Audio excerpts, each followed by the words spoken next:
Here with me today, we have Carson Cox, who is the owner and founder of Rooted Woodworking.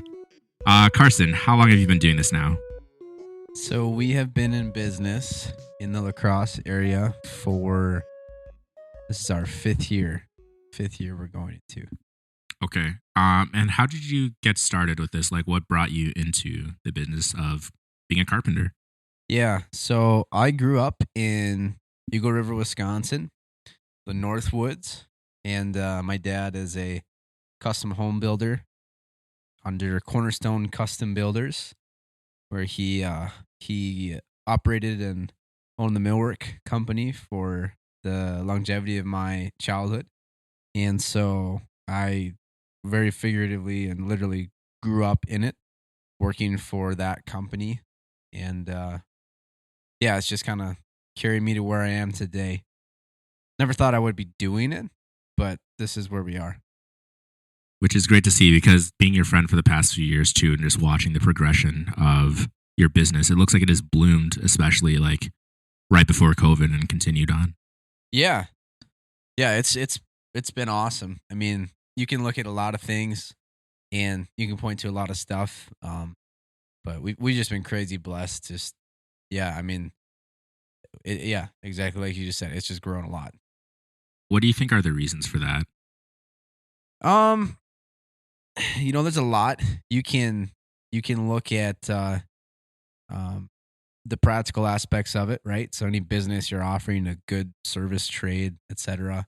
So we offer finished carpentry. So that is anything from like cabinetry, kitchens, built-ins, baseboard casing, crown, all the way to, um, you know, people call us to do really custom spaces. I've been able to work in like a few restaurants and banks, and I've been able to work in some shop places and, um, do a couple of remodels and, you know, given that like wide range of scope, there's just been a lot of that, naturally as well. Like with the economy in the last few years, we had COVID and a lot of us are like, oh my gosh, what's going to happen? Like, what is this going to look like being a fairly fresh business owner? And a lot of people prepared me for in the industry, the market to slow down. And we just saw the complete opposite. It was like I was so busy during COVID, um, which is just like not normal from what I understood in my market. And that was like a time where we were growing as a business rapidly, but also growing like with the actual craft. So, something that matters a lot to me is the actual quality of what I do. And so, like with that, giving more and more back to keeping that craft as a forefront, um, everything else just kind of fell in place. So, Yeah, because even like with what you're talking about, of being busy in COVID, like it seemed to me like there was a lot of people who were starting to do a lot of do-it-yourself projects, and like instead of paying for someone else to do these types of things, that they were doing it themselves. Like, but you're saying that didn't affect you. yeah, no, it's like I said, when you have a specialty in a niche market, some of the older carpenters that I apprenticed under growing up and whatnot, they always say, the riches are in the niches, and if you build it, they'll come. They'll say stuff like that, and it really is true. I mean, if you're good at what you do and you love it, um, there will be work. There's always going to be a market of people that go, that's crazy expensive. I don't want to pay for that. Or there's always going to be people who say, I can do it myself. Like it's a very Midwestern thing. Is I don't need to hire somebody to hang that door. I don't need to hire somebody to trim this room. Like, I'll just do it myself. And then, as we know, those projects usually sit undone for like 10 years, Exactly. Yep. and the spouses are like, "What are you doing?" Um, but there, on the flip side, is always a market for people that can show up and offer that good or service. So yeah, that's a big thing. And additionally, like within the time period, I was continually trying to grow myself. So as we're young in business and we just kind of jumped in headfirst after college, I took this kind of side thing that I was doing for fun, just doing little furniture pieces and helping people here and there. And then I remember kind of looking up one day and being like, well, I'm doing like a $10,000 trim job. I should probably make this a little bit more legitimate. Okay, so you're saying you went from just doing like some side business stuff here and there to all of a sudden, like how did that how did that switch occur? Like, was there just like word of mouth or Yeah. I mean, word of mouth is like a huge tool. I remember coming to college and being in my dorm room even over at UW La Crosse, and I brought a drill. And like I remember I was just too cheap slash prideful to like buy furniture at Target for moving. So at the time I told my roommate Austin, I was like, I got us, man. I'll build us like a TV credenza, you know? okay? So naturally, like every DIYer in the mid 2000s, early 2010s, 11s, I went and grabbed the pallet and I sawed it up and the free wood on the corner, turned it into a nightstand. And anyways, moved to college with that, threw it in the dorm room. Bunch of buddies are like, this is sweet. Like, can you make me one, etc. And it's pallet wood, so it's super cheap. Right. Yeah. Nothing into it. Nothing fancy. And so, had that at college, had my drill. I just felt like I needed to bring my drill to college. You pack like your 3 things that you bring. I'm like, yeah, I'm good. I got like 6 t-shirts, a guitar, and my drill. That's all you need. I'm good for survival. Yep. And whatever, guys I'm known as a guy in the dorm that had a drill. So you were just everyone wanted the drill. Yeah, it was a coveted piece of machinery. Sure. So, naturally I was like, oh yeah, like we can barter. You can bring me some sodas for a drill. And so I became the guy with that, which morphed into first college house with guys. And naturally we were all broke. So they're like, Coxie, just make us all the furniture. So I made us all the furniture. Because, you like doing it, so do it for free for us, right? Right, yeah. And I mean, and it was fun. I really enjoyed it. Did that, and then, we're in the land of opportunities, so I'm fixing bookshelves for women, and, I'm playing landlord before people can get there, and before I knew it, I was kind of like doing handyman stuff in college for fun, and I just loved it, and I didn't realize, like, moving to a city, how many people don't know, like, just the basics, you know what I mean? Yeah. Like, I don't know, I think I was definitely lucky with having, like, the parents that I do, of where they built their own house, and they were very instrumental in, like, setting up all that stuff. Yep. And they passed down, like, 5% of what they knew to me. So, like, I have a little bit of knowledge, but I feel like at the end of the day, I'm still kind of clueless as to what all needs to happen. Sure. With carpentry. But okay, so with looking at all the stuff, you've been being a handyman for a little bit. All of a sudden, you switch gears and you start actually doing it. Yeah. A little bit as a business. What did that look like? What steps did you take to like get the platform going? Yeah. So that moved pretty quick. So basically, I was in college. I was going to school for communications with some business and leadership classes, and I had graduation on the horizon in a year. But the summer before, I worked for a spec builder locally in the summer. My what would be future brother-in-law, Matt, and I built homes for a company, and I worked there for just over, I think it was about 4 months, and I worked for that builder. And then when school hit, obviously I couldn't do classes and, build houses full time. So it was a really good like summer gig, and I really enjoyed it, and just, quite honestly saw, wow, this is like actually something that I can do that's going to make me a decent income in the summers, and maybe we'll see next summer it's something I'll consider. And so then going in that next summer, I just got done working construction, and there was like all these little side jobs that just kind of popped up. Basically, I was really blessed. The church that I attend, they had a campus where they needed a little bit of work done. There were some small little punch jobs, and so they hired me to do a little bit of carpentry work. And at the time, I was pretty small. I just had like, a couple tools here. I actually remember coming back to college to help a friend work on his home, and my dad was super generous, just said like, oh yeah, just, take a load of like your grandpa and I's tools. And we kind of thought it was going to be like for a couple weeks. It ended up being like the whole summer. And so I got all these, they were awesome. Okay. Yeah. So my grandfather, rest in peace, he had a bunch of tools that he supported me with, like to get my start. And then my dad as well, just, being a builder, you just collect tools. So I just remember my garage growing up just had just tons of tools in it. So I just grabbed, what I thought I needed and made my way here and just had a bunch of tools in my garage. And like, I was literally working out of like garages and college rentals at the time. Okay. I would work out of clients' homes, in their garages while I was at the job site. And, you know, really quick just was like, all right, we need to do this the right way. So I pulled the paperwork for my LLC. And that is where we are today. Okay. Sweet. And then, all right. So we're at today now. What does your average day look like? My average day. So I believe in systems and processes, right? That's really important. So, you know, most of my days are completely contingent on what is going to serve my homeowner. So, there's a lot of different guys in construction. So, now we offer finished carpentry services and general contracting.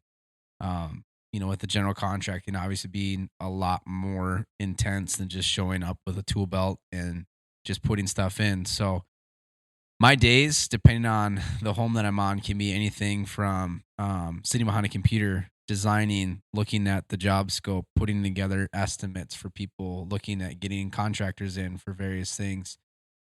What software do you use for that? And like, Yeah. how did you get to like being able to design all the blueprints and all that stuff? Because that Yeah. can't be easy. I like SketchUp. That's what I personally use. It's a really good software and, just standard operating um, desktop stuff, Word and Excel, nothing too crazy. Okay. Was it a pretty hard learning curve having to utilize all of that? Or Not really. I mean, I always loved this stuff growing up. So, when I was in high school, I was blessed that we had a like amazing trades oriented program at the school. And it was, you know, paired with stuff like through the Milwaukee School of Engineering and just different opportunities. So I took some like design and drafting classes in high school. okay. Okay. And that kind of started it where I learned, enough to be dangerous Nice. and then have grown into it over the years of just doing it. So, Okay. All right. So then you do a lot of the stuff behind the desk. yeah. With the initial startup, and then Yep. how does that progress? And then naturally, we kind of, I start with clients and it just depends what the scope of the job is, right? Like we will do anything from, hey, this is just a window install, like really simple, small, like people don't really need a whole lot of design work for that. It's just pretty much, all right, let's build a budget and work from there. All the way to, hey, let's tear out and reinstall your $50,000 kitchen that I'm going to build from scratch for you. Hmm. And so that's a little bit more intense because, we're going to do it once, we're going to do it right. And we are starting from the client's desires, what their wants are. And then we're kind of working toward the goal of bringing that to reality. So, once we have a vision and a plan in place and all the boxes are checked and everybody's very confident, not just like, hey, like, yeah, we trust you. Well, obviously, there's trust both ways because they're trusting me to bring their vision to reality. I'm also trusting that this homeowner is going to compensate me for that, take care of me. But we, make sure we're both like really on the same page and we have a great plan. And then I start making sawdust. Okay. What was your first like big job that you had to do, and like how did it feel like going into it? Sure. I mean, that's changed for me over the years, what that looks like. I mean, every job was big for me in the beginning. The fact that people would want to hire me, choose me out of the sea of contractors to bring about their visions, their needs, their desires, and that I would get to do that was always big. I remember even just in the beginning, like one of the places that I worked at, they were growing. It's Dave's Guitar Shop downtown, and they had a drum shop go in, and I sat in a room with Dave and the owner of the drum shop at the time, and they're just like, yeah, you know what you're doing. Like we've seen you do stuff like, here in college. Like, why don't you build us the walls for this temporary shop and build us a platform and build us, all these things. And by no means was I equipped to do it at the time. And I remember, putting out like my proposal for the cost, and they kind of laughed at me, or like, "You sure that's enough?" And I, said, "Yeah, for sure. Like, you guys are letting me take a leap," and that was a big job, because I was like, like everybody in lacrosse knows Dave's, Yeah. and here I was like, this was even like prior to business. This was, like that was a big deal for me in college to prove to myself like I can do that. And now, I step back now and I smile. I'm like, that stuff is still there today, and that wasn't even anywhere near how we would do stuff now. And now I look at like some of the jobs I've been given recently. We just did like 2 home remodels in the midst of one of the most challenging moving markets, and came in budget and delivered. And, those were both 2 full houses. And what was your role in those houses? General contracting, design, the cabinetry. So, where a lot of builders would buy their cabinets from a supplier and put them in, we made those. Just tons of very, very custom spaces, bars, kids' rooms, music rooms, built-ins, master baths, kids' baths, entertainment centers, just lots of that. So Okay. And then so I keep hearing you say we, but yeah, from what I understand, you work for yourself. yep, So are you partnering with other contractors, or are you overseeing other contractors? tons. That is, in a sense, the general contracting role. It's a very broad term, but general contracting is just kind of being the ringleader and bringing about everybody. So Okay. yeah, I mean, I strongly rely on teams to make happen what I do. Mm. Because at the end of the day, like, I was very much entering this business and I said, I will just be a finish carpenter. I'm going to hang doors, I'm going to put in casing, base, windows, and I'll work for builders. And I just realized there was a huge gap in this market locally for people that can make nice custom things. And I've just ran with it. Okay. Yeah, because even like I think that's something that sets, I don't want to say leaders and followers apart, but like people who have that drive to, like, when they see a gap and they want to fill it, and like taking those steps to fill it. Would you say like that's more of your inclination, or were you wanting to be more of a follower and just have like your certain things that you wanted to do and just like do those, if that makes sense? Yeah. It was very natural progression for me to end up where I am in business, but I've never wanted to settle for just like, yeah, this is just, just call me a carpenter. Like, because it's a very broad thing, and I remember like getting into this market here in lacrosse and just not really wanting to settle even for just the stuff that was presented here. I worked for that spec builder in college and thought, this is not what I want to do. Yep. And quick, can you specify what a spec builder does? Yeah, spec builder is basically, and I definitely could be corrected on this, but to my general understanding, spec builders are going to, make speculation properties. So they're going to build a property and they're going to build a home in the understanding that they're going to sell that finished home package. And naturally, because the buyer is not making a custom home, they're going to source materials, and most of the time it's going to be at a very like standard market cost, but the builder is trying to make more or less as much as they can on kind of a cookie cutter house and hope it sells right away. I see. Okay, so very much the general side of like contracting and building homes. 100%. Okay. Yeah. Versus you're very much in the niche, Yes. custom stuff specifically. Yes. Not trying to look like all the other houses. Right. Okay. Okay. And then when you're doing these designs and working through how you're wanting to plan everything out, are you talking to like the owners and like the owners and seeing like what their vision is? Do they come with a vision, or do you like set one up for them? What does that look like? Totally. It's all kinds of kinds, man. I have some people come to me and they go, we've gotten your recommendation from multiple people. We know we want to work with you. We have no clue what we want. And they just, we want a new kitchen. And people will say that, but they definitely have desires, all the way to people that come to me and they go, here's the blueprints, here's the colors, here's what we want, here's my Pinterest board, Here's my Aunt Karen and her 7 opinions. Also, by the way, if you wouldn't mind, episode 7, Fixer Upper, Small Family Makes It a Home, that would be great. What's your preference between those two? Honestly, I love them both. My preference is the clients that, number one, they just trust me to deliver. And they want to work with me because they know I'm going to give them the best. And I like clients that are direct with what they like. I do appreciate that. And honestly, honesty is the best policy. So if you come to me and you go, we have no clue what we want because quite honestly, we've never been given these options before.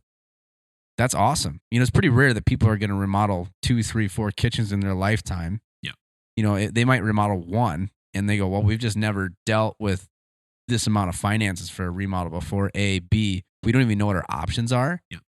Or they'll say, yeah, we've done some research. And quite honestly, a lot of people come and they go, well, we've worked with these contractors and it did not go well.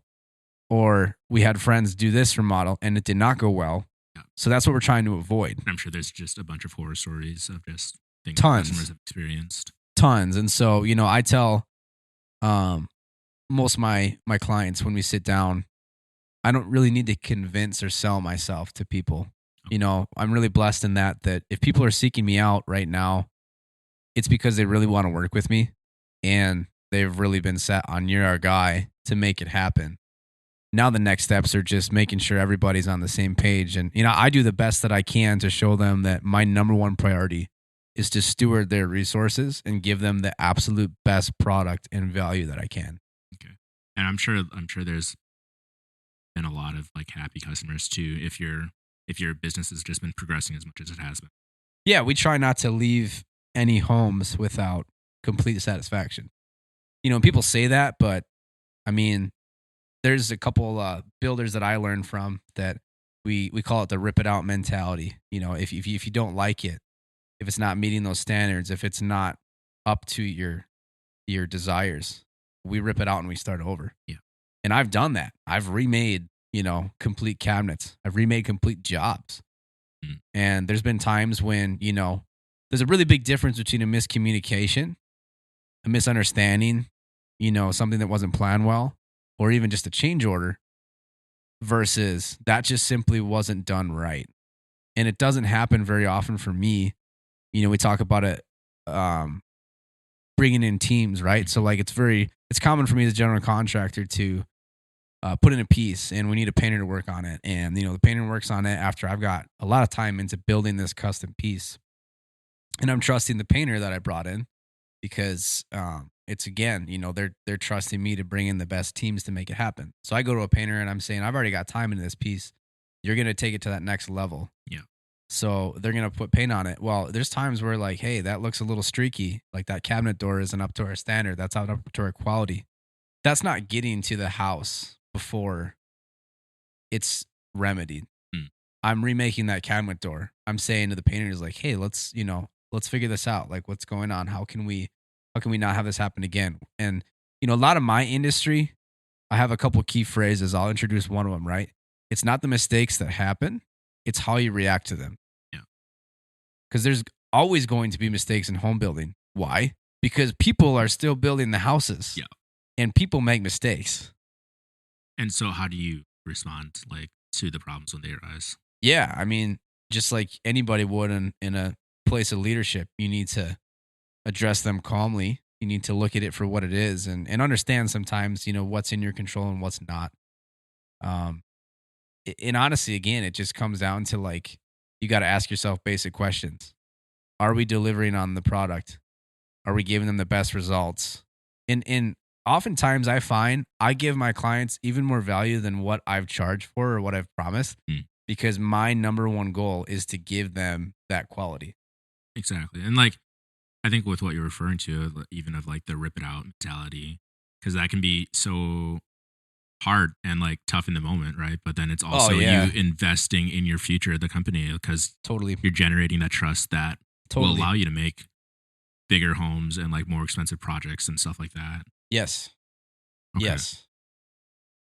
Oh man, that just makes me. I feel like I'd just be terrified to even like be in like that project. of having to work on homes like that.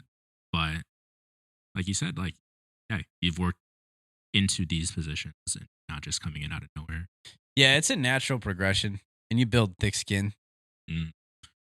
Speaking of thick skin, okay, so I'm sure you have some like great customer stories, and like some like horror customer stories. Like, Sure. can we hear like one of each?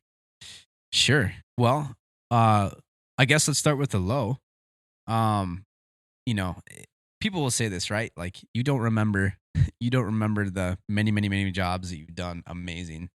You remember the few that you dropped the ball on. Hmm. Um, I could tell you probably two early in business I had a table, and at this time I had zero margin on anything. Like it was like everything is time and materials, and I was bidding extremely tight, and basically there was no room for error. And it was at the point too where like, if I did a job wrong, it's like, yeah, we're starting to feel that financially as a family too. Mm. So I had a glue up once where I was building a nice big walnut dining table. It was 9 feet long by, I think it was 5 feet wide. Big slab. How much does a And slab like that even like cost? oh man, it depends. That was out of 5 quarters. So you're looking at about $1,000 in wood before I touch it. Oh shoot. Okay. So Okay. Yep. yeah.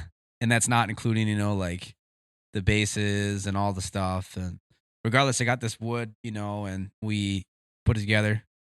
Um, and did the glue up and came in the next morning, after I let my glue dry, and I start opening up the clamps to take it off and then start to get into the shaping process, sanding and routering and get it ready for finish. Mhm.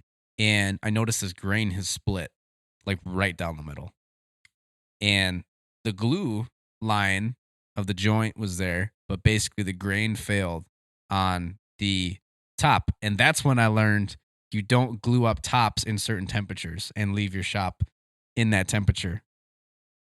And that was more or less it. I was like, huh, I never really thought of that because I grew up in a really nice moisture controlled millwork, and I just saw, well, this was good kiln dried wood. Like, we're good.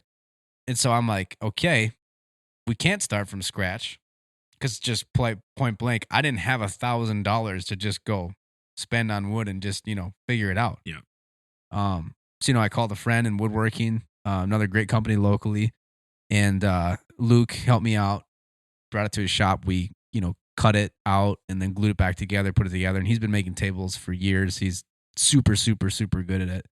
And, got it back together, finished the job in time. And I look back at that and I was like, man, that was a lot of stress. But it worked out. Fast forward a couple of years, another quick one. Did a cabinet job, seemed really simple, just a little credenza. It's never the big jobs that blow up. You'll do like a $50,000, $60,000, $70,000 job, and everything will go great. Clients will be like, everything looks amazing. Thank you so much. Sending the money right away. You'll do a like $200, $300 job. Client will send you a message, be like, so I noticed a few things here, and like you're like, okay, here's stuff that we got to fix. But had some cabinet doors that just were not fitting well, just did not go well, and it just was a point when I just was not at a place in business. I shouldn't have taken the job, overcommitted, and I ended up just giving the customer a refund. And it just basically was just like a terrible way to leave. And I still look back at that today, and I'm like, that was a job that was under $1,000, and goes down in my career as like an extreme learning experience. Could have been so much worse, but I needed to go through that to be where I am today. But that was a low. I guess a high would be I got a call from somebody I knew in the community not too long ago, right before COVID, and he's in the healthcare industry. And he called me and he said, "Hey, my family and I are looking at purchasing a home, and we're probably going to get a remodel based on this market. We're not looking at building, but we want to redo all the interior finish work. We'll probably have a team do the exterior, but we'd like you to just take care of all the interior." And he said, like, "We'll let you know when we start to shop." And I thought to myself, cool, And I remember at that time, like, I was starting to get my licensing in place for general contracting for my contractor's license and whatnot. And then it wasn't, but probably, 2 months later, I got a call and they said, "Hey, we're going to start shopping." And then like days later, in the middle of a job, he called me in the morning and goes, "So we just bought a home. We'd like your nearest availability." And that house progressed to a 7-month long remodel that I was able to be a part of, contracting and general contracting pretty much every single thing in the interior of the home. We started out by moving walls, getting the floor plans that they wanted, and then doing, I think it was 5 phases of cabinetry in the home, including the millwork package. Wait, 5 phases of cabinetry? What does that look like? 5 phases of cabinetry. So we had the kitchen as one phase. Okay. Then we had an upstairs coffee bar as another phase. Then we had a downstairs coffee bar as another phase. We had a master bedroom, master bedroom, master bath, where we did some, really cool wardrobe cabinetry built-ins. And then, it's just, the scope just kept growing. And it was just, the relationship was very natural. It was like, oh yeah, Carson, we know you can make stuff and we know we can make it custom. But it's just like, okay, we'll start with the kitchen. We finished the kitchen. And keep in mind, this is an active remodel. So like, as soon as they could, they were living there. So there was like a lot more pressure to just get it done right away, or like yeah, not so much? There was a decent amount of pressure, but again, it was, you set a production schedule, you make sure everybody's on the same page, and then it's just a matter of delivery. And then that was definitely the high of my career so far, was working on that home and stepping back and being able to walk through a house from the entryway and go from the top floor to the bottom floor and be able to just look at your work all over a house. And I've worked on a lot of homes where I've worked on the entire home as a finished carpenter, but it wasn't my name. It wasn't my work. It wasn't my cabinetry. To walk through an entire house top to bottom and say, like, this is all fabricated in-house, in-shop, in my shop, and all this millwork is installed on site.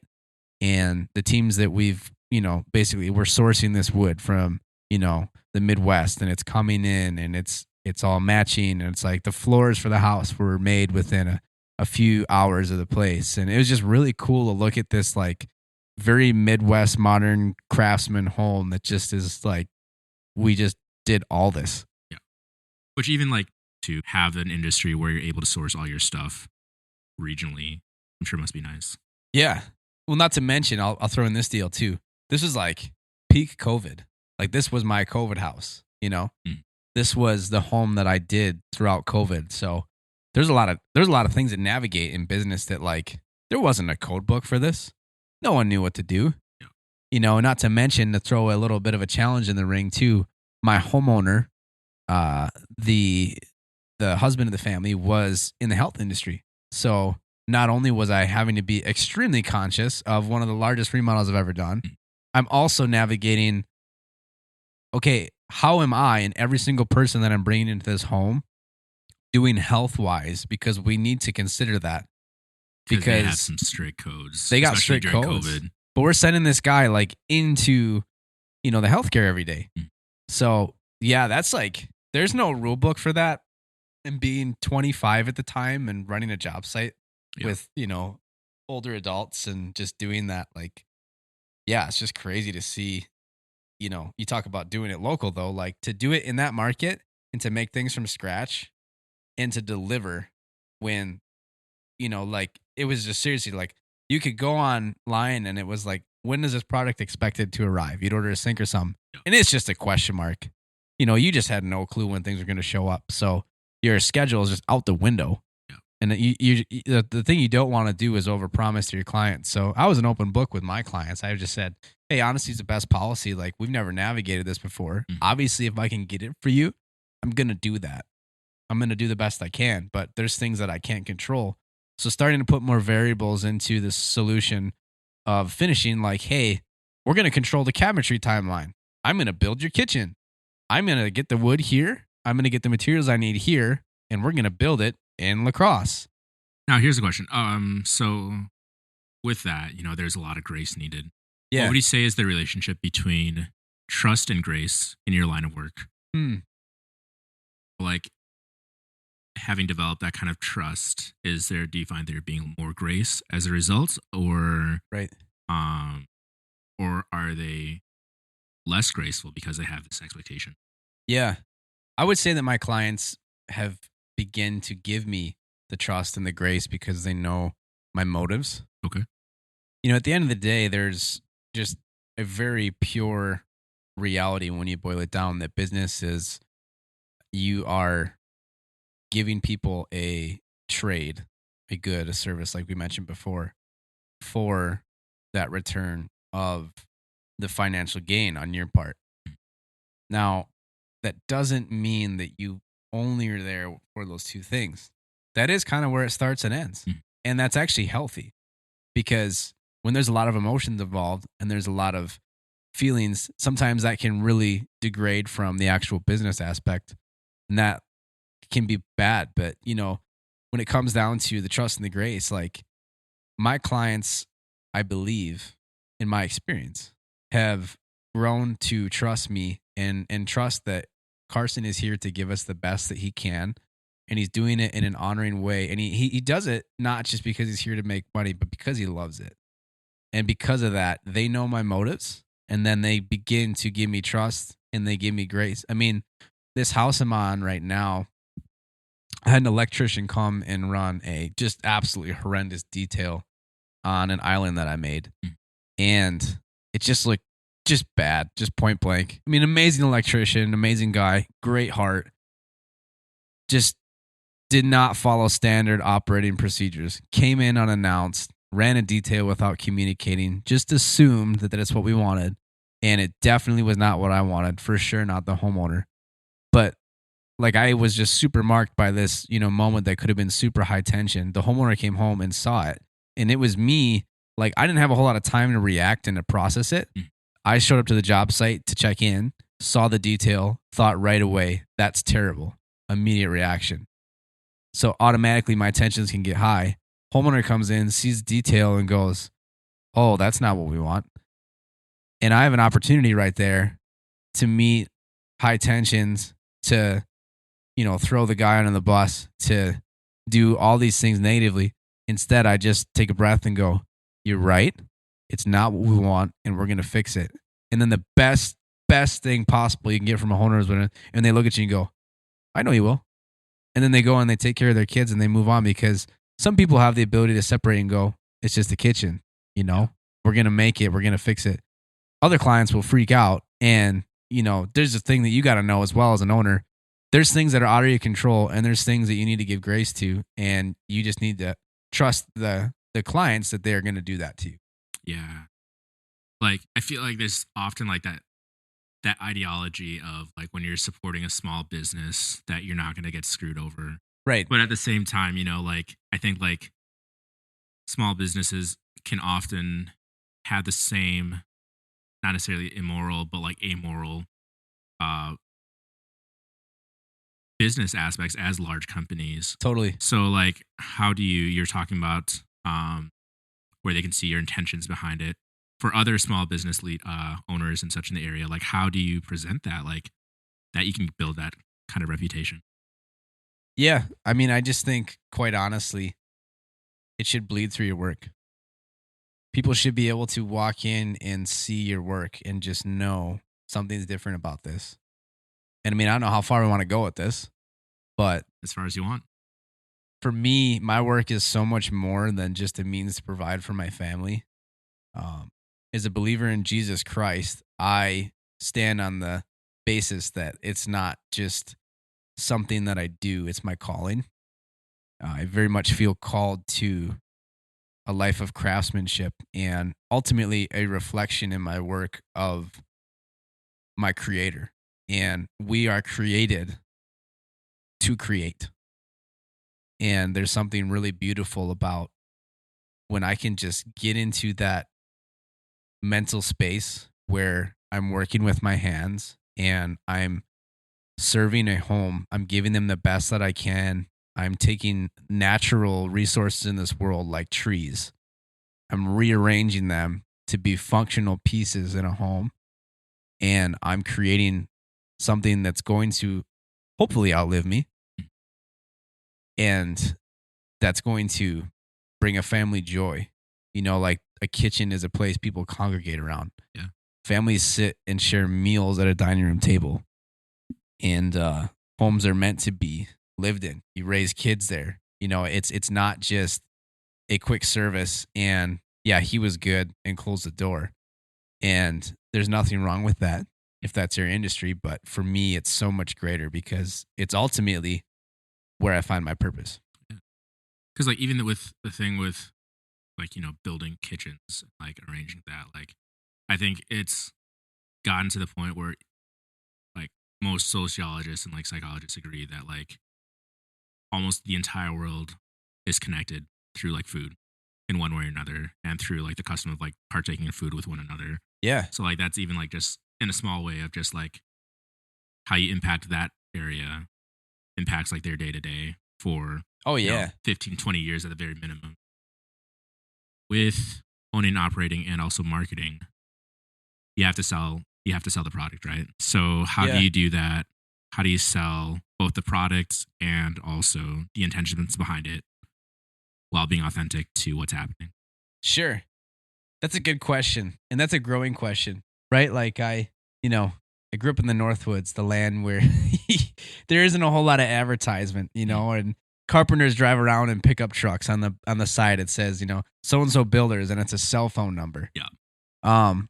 And So still that's happening here too. Yeah. yeah, So, right. You got those guys. Then you move into here we are. It's the age of social media and marketing, and you know La Crosse is a city, and it's a little bigger than where I'm from. But we have there's marketing and there's commercials and there's radio stations, all that. I take a very different approach. Basically, for me, business at the end of the day, again, it's so much more, but practically, the reason we've been able to sustain our business and do well is because I look at things from a practical standpoint. So, early in my career, I was at a place where I go, I can invest in tooling, and tools break. They either make you money or they cost you money. I mean, everybody knows the contractors that have the big jacked up trucks and all the tools in the world and, can't build a sandcastle to save their life. On the flip side, there's guys that have tools that they've had for years and they've grown close to those and they know how to use them well and they are incredibly skilled and their work that comes out of those is just immaculate. So like for us in the beginning, we're like, do we invest a bunch of money into marketing, advertising, branding, all that stuff?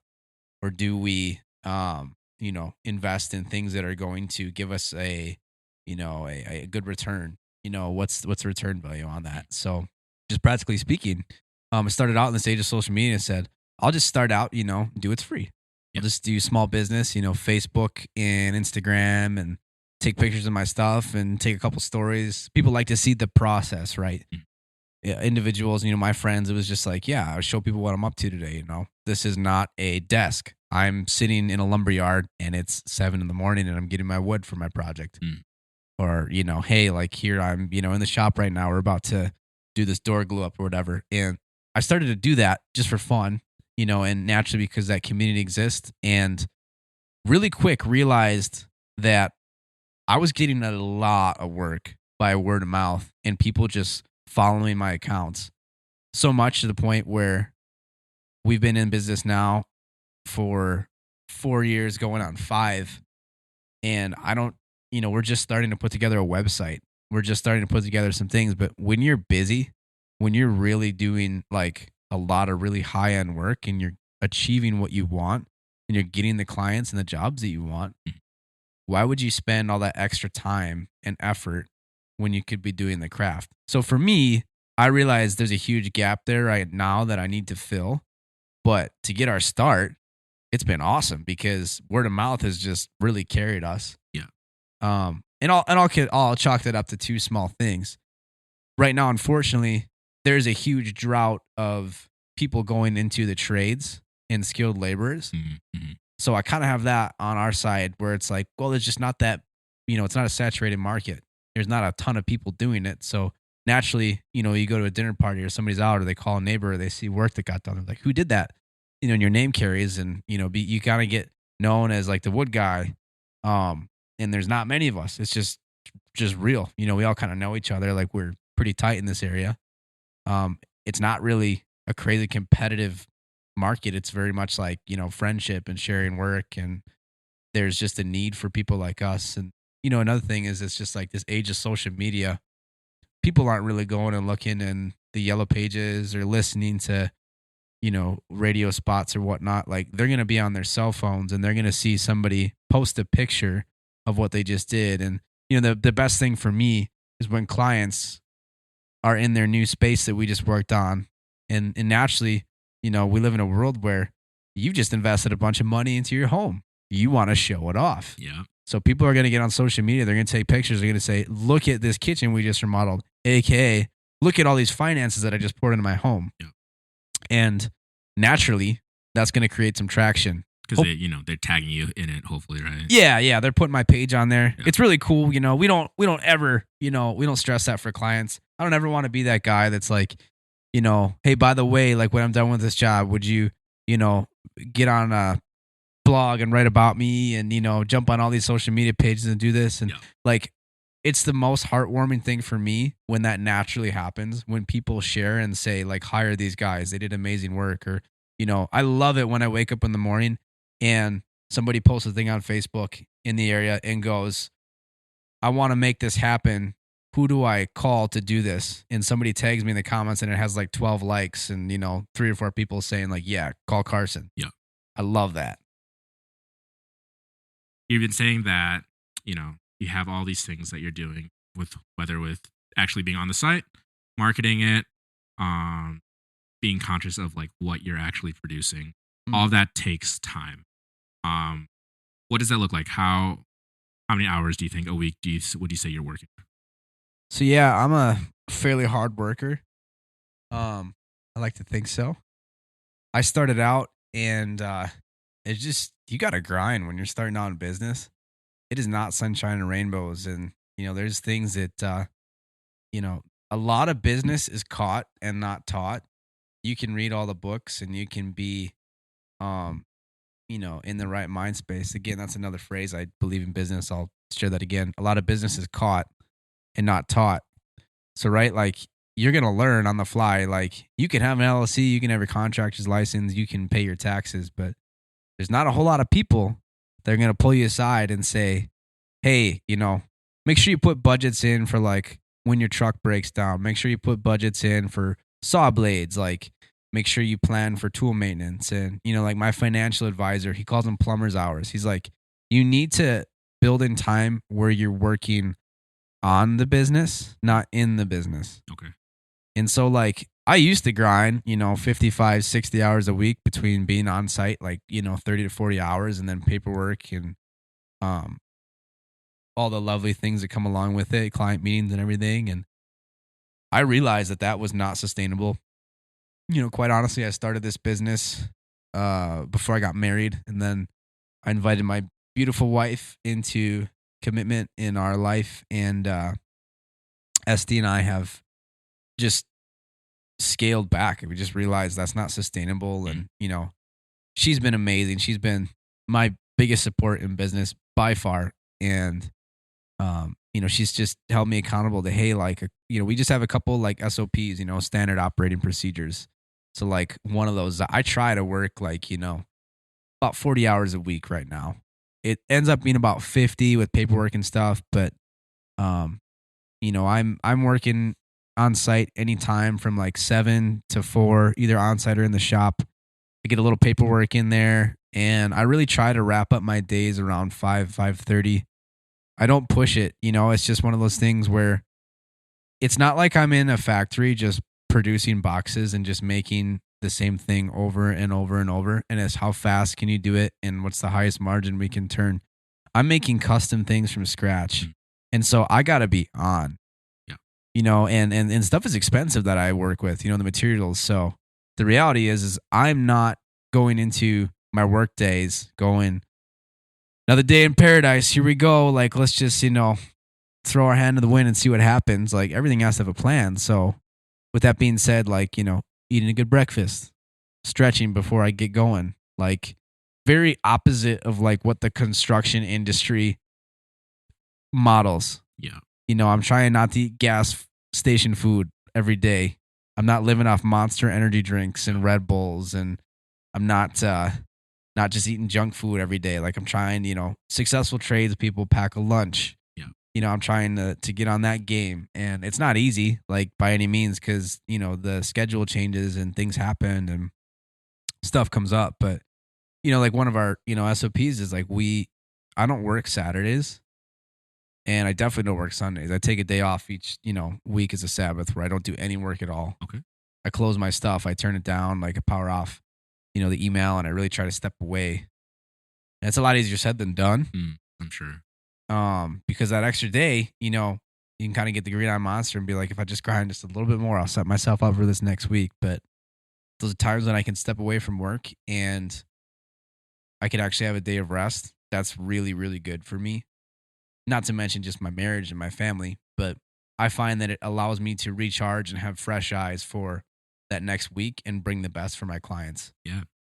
Which I think, like just the concept of, taking care of yourself both mentally, physically and spiritually, even like just sets you up once again, investing in the future, which I think is like so often overlooked and overshadowed. For sure. How do you stay present in like in the hours that you're not at work? Oh man. Well, just call out a few things. You'll never shut your mind off. I don't believe that I have any ADHD or anything like that. It's like, my mind can't stop, but I'll say this. I started out and I remember one of my first jobs as a rooted right out of college.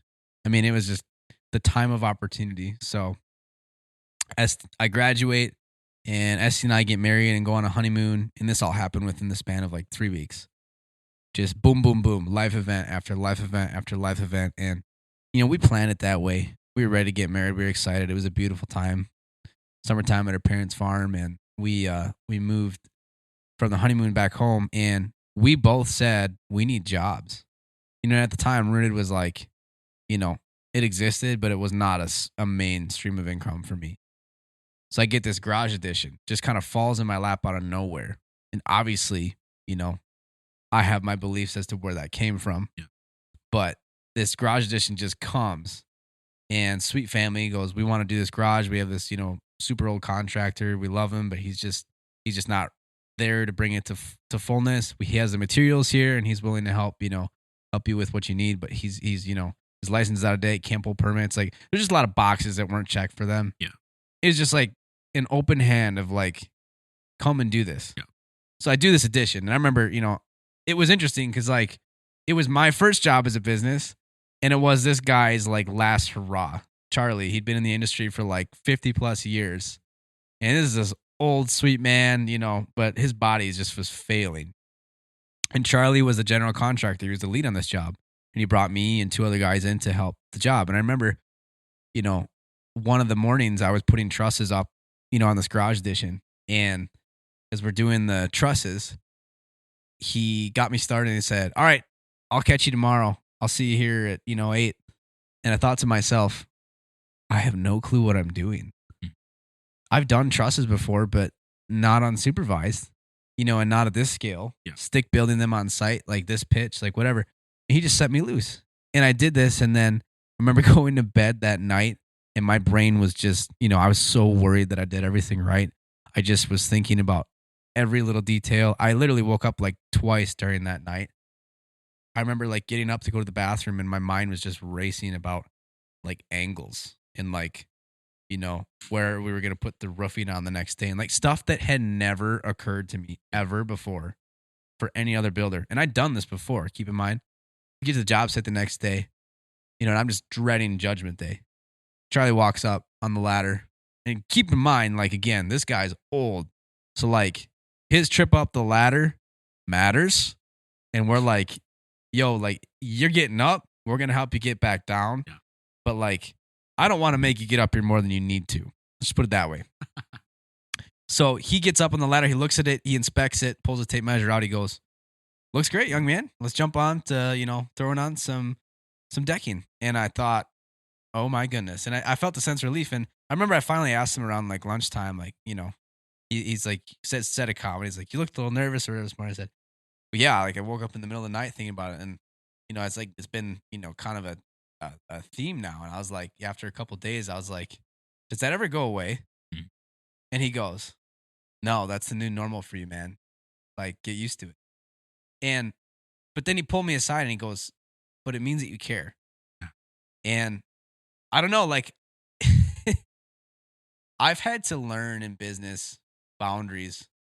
I've had to learn, as any good, healthy marriage has boundaries and when to leave work at work. And, that is something that you learn over time. I've learned that I can't bring my stress from work home and just pour that into my spouse's lap because that's not fair to her. Mm. But at the same time, I can't bottle that up and not talk about it because that's horrible for my mental health. And ultimately, that's going to come through in my work. So you talk about that balance and time in the job site, like time working and whatnot. Like we've definitely scaled back. I definitely now know, and it's always a growing thing. Like it changes from season to season, but when to be hands on, pushing the plow, and when to step back and look at the field and go, okay, what are we actually tilling? What are we growing? Is this system that I'm enacting, is it working? Do we need to pause? And that's something you gotta, I've learned that as a small business owner on my own, you need to be accountable with eyes that are not yours outside of what you're doing because they just keep you honest. Mm. Yeah. Especially like even when you're talking about that, I just think of like the importance of being able to vent and like not even like necessarily complain to like people who understand what you're going through, especially like, and I'm guessing that's harder too as a small business owner working for yourself. Like, so how do you balance that out of like being able to find the people that you can like not consolidate, but you can vent to?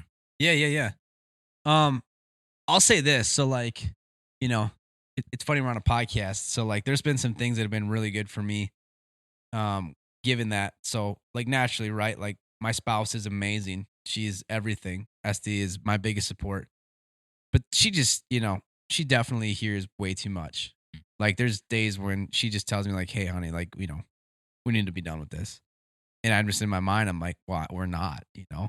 I gotta get this out. I gotta talk about this. And they can't be your clients. Yeah. You can't sit there and talk, about man, these subcontractors, et cetera, to your clients because they're like, well, you're the dude ringleading this thing. You're bringing them in. Start stressing them out. 100%. And your job is to be the calm. You are without a shadow of a doubt. The second that you're uncertain, they're going to be really uncertain. Yeah. You need to be steadfast and you need to say, without a shadow of a doubt, I'm very confident in how you're spending your money. Yeah. So like you develop your groups, right? Like I got all kinds of people, locally that I talk with, other contractors, other friends that are in it that I'm tight with and we get together and, we talk about stuff. What's nice for me is I'm a young guy in this industry. And there's not many of us younger men in it and women for that matter. We need more women in the trades too. Um, I get to be mentored by a lot of old bucks, which is just great. And I lament to them and I'm like, what in the heck am I doing? And they just tell you, yeah, you just build thick skin. And I've seen a lot for being how young I am, like there's not a whole ton that surprises me because of how I grew up. I grew up in that custom home building industry. My dad was the one to put out fires as the manager. So I saw that all the time growing up, and it was cool because like, it's a catch-22, right? Like my dad was extremely present in my life, like when I was younger. But, there's days where it was like, hey, I got to go take care of this or whatever. Like, so-and-so is acting up or whatever, we'd be driving home in the truck. I'd be, shotgunning his truck and I would hear the conversation that he would have on the phone with, one of his guys on site. Or, I'd be driving into town with him to, talk with somebody on site and meet with them on site. And, I just remember I learned so much from my dad by just watching how he did that. And so, yeah, that built up thick skin for me. But, going back to the podcast thing, like I listen to a podcast every week and it is my bread and butter. It is called the Modern Craftsman Podcast,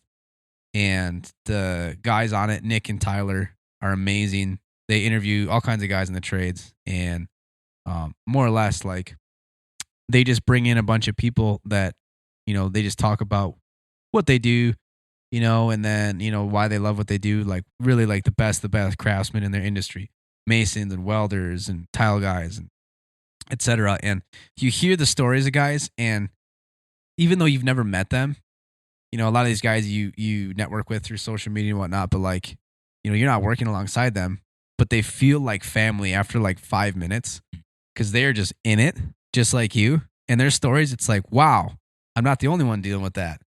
Or it's like, man, I suppose that is a much better way to deal with this. So like, I just deal with stress different ways. Like, it's good to go hit some golf balls after a bad day before I go home to my wife. Like, it's good to, go play some music with some buddies and just beat on the drums every now and then. And then just also just realize, like, there's just stuff you just can't control. And just to allow yourself to be like, I'm going to take care of what I can and remedy and fix and make the best of what I can, Even just having that grace and forgiveness for yourself. Totally. Yeah. Okay. Well, Carson, thank you so much for being on here. I think before we wrap up, I just have two questions. Yeah. The first one being, all right, well, I think you already even answered this. The question was going to be, what's a book, show, or podcast that's been causing you to sit back and reflect recently? Yeah. Modern Craftsman for sure. That's a big one. Those guys are great. Highly recommend them, and just love what they're doing. Okay. And the other question would just be, just on the concept of legacy. What is the legacy that you're wanting to leave, both as a small business owner and just as a person? Man, the legacy that I want to leave with my business is I want to keep the craft alive. I want to continue on my skills to the next generation and to pass on what I know. We look towards building and growing and creating opportunities for others to have the similar experiences that I have, the same opportunities. And the legacy that I want to leave, when I go, I want people to see my life as a reflection of Jesus and to say without a shadow of a doubt, he lived his life with a purpose, and he lived his life with intention, loving people around him and preaching the gospel. And God's called me into the marketplace. He's called me with a hammer in my hand. And there's a lot of days where sometimes when it's not easy, I question things and I go, is this really it? But one of my favorite sayings, I don't know who says it, but they say, preach the gospel, and if necessary, use words. And if when I die, I'm surrounded by years of work and years of my ministry around me that people can see, and there's something tangible left behind. But most importantly, I've just loved a bunch of homes, and I've just loved a bunch of families where they're at. That's a beautiful life for me. Well, once again, thank you, Carson, owner and operator of Rooted Woodworking here in La Crosse, Wisconsin. You've been a blast. Thank you so much for joining us today. Thank you so much for having me. All right. We'll see All the you best, later. man. Thank you.